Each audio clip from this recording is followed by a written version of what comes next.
Okay, I'm Phil Dietz. I'm president of Diverse Education Resources. We are a specialty printer for the K-12 space. We print instructional materials for schools and school districts nationwide.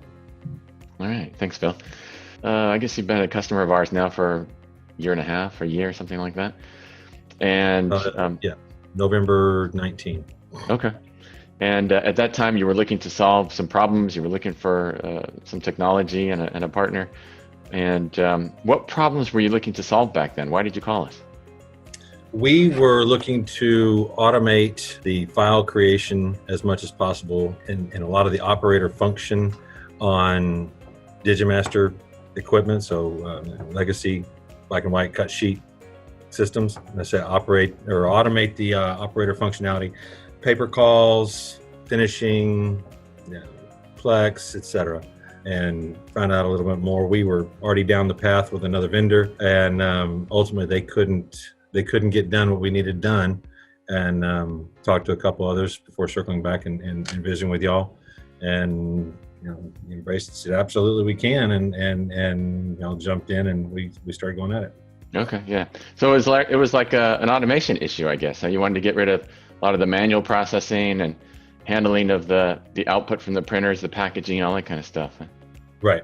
Yeah, right. Automation. Okay. All right. And how did we solve the problem for you? It was through software and then custom scripting from your folks that spending a lot of time understanding what needed to happen at the printer level, so they knew what to do, whether it's understanding pull this paper or double side the sheet or punch holes or what have you. So just working with y'all, like I said, the software in of itself, and then the customization, the custom scripting that y'all did for us to develop the workflow so that it would do everything we needed to do. Okay, cool. And you mentioned earlier that you had talked to some different vendors. You did your homework.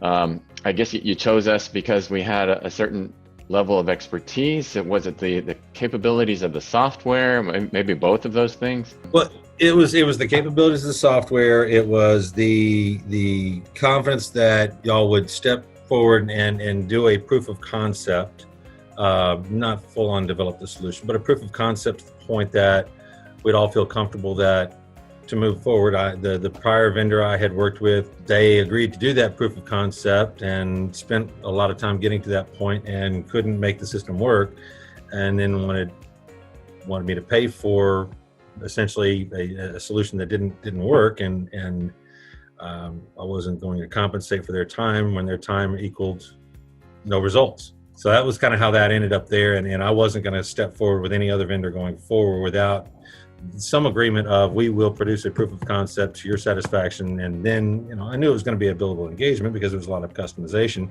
Yeah. But not everybody was anxious to step up and do that, and I wasn't willing to take a $10,000 risk on we think we can, or we know we can. We'll show that, but we need the money up front to move forward. Well, I know that I wasn't the one who implemented the solution for you, but I was involved in selling it to you, and I know that some of the things you wanted to do were sophisticated, were cutting edge things that you had thought of to bring to the industry, and to better serve your customers. And I think that at the end we've been able to achieve some of that. So then how has Racami impacted your business? I guess after all this time now, you've had a chance to let the software settle, and is it helping you grow, satisfy your customers better? What's been the impact on your business? The ultimate impact has become, for instance, we have a job that cycles every 6 weeks. That's about 5 to 6 million impressions. About 40% of that is stapled sets, and then the other 60% is just 3-hole drill, double-sided, shrink wrap. And that used to be a all hands on deck. We're going at least 2 shifts, if not 3 shifts, and we know it's going to be a 7-day process to at least to get that out the door. And it was always a lot of anxiety. Will we hit our dates?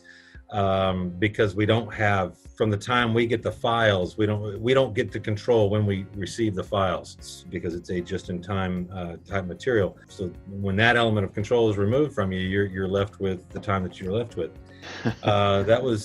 We never missed any dates, but it was real close and a lot of sleepless nights. Now it's virtually a non-event. We roll into that cycle, and we knock it out in about 4 days. We never go more than 2 shifts, and we're not running weekends until we get into back to school mode, starting towards the end of April.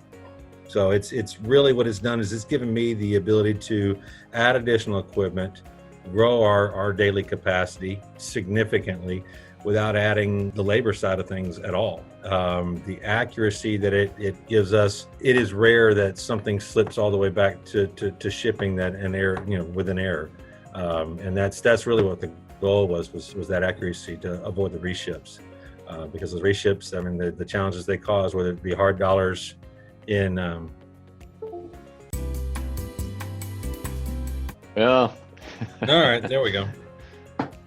Okay, so you were talking about the quality that it brought to the workflow. Yeah. So ultimately the advantage, what it's allowed for us to do, what we could do from a people standpoint.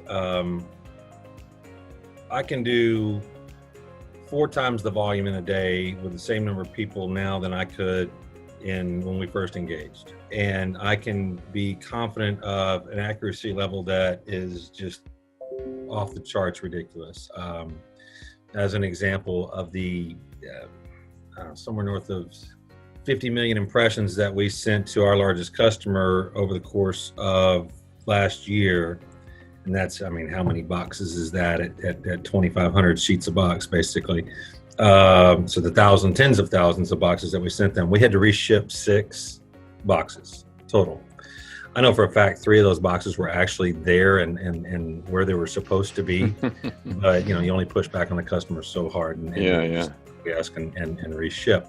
And what that's done is obviously it's cut costs from a reship standpoint, where you have to reprint, reship. There's those hard costs, but the confidence factor that our customers have in us is insane, and they, to the point now that when our contacts at the main offices reach out to us and say, hey, one of their outlying points of delivery is saying they didn't get XYZ, whatever that file was or that box was, they trust that we actually did the job correctly and delivered correctly more than they do the fact that we did not. Meaning, hey, Susie at this location saying she didn't get, probably did, however, can you help her find? And when we walk them through, okay, it was delivered, we know it was printed at this time and packaged at this time and shipped at this time and delivered at this time and signed for by this person, and here's where you'll find that. When we walk that person through that,